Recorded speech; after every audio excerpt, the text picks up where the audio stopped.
মানিজ্যত রাইখো কিন্তু।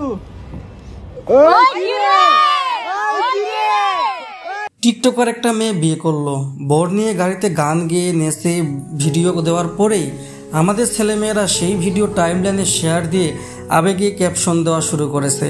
অনেকের লেখাগুলো এমন: ড্রিম, এভাবে কবে বিয়ে করব, ভালোবাসা পূর্ণতা পেয়েছে, ভালোবাসা গোপনেই সুন্দর, ওয়ান ডে মিং। কি আশ্চর্য ব্যাপার, তাই না?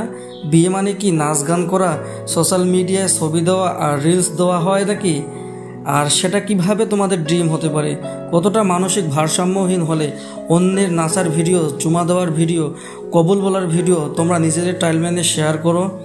বিয়ে মানেই এখন আমরা মনে করি ফটোশ্যুট, রিলস বানানো, বিয়ের পর কাপল ব্লগ, ব্যাস এতটুকুই কি বিয়ে?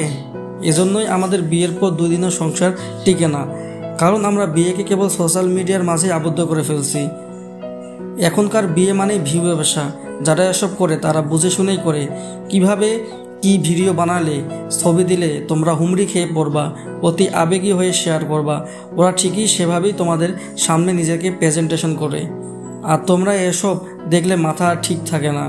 বিয়ে মানে দায়িত্ব। এই দায়িত্ব নেওয়ার আগে নিজেদের আরও ব্যক্তিত্ববান গড়ে তুললো, নইলে বিয়ে ফেসবুকেই থাকবে, বাস্তবে বিয়ে কুফল ছাড়া সফল পাবা না।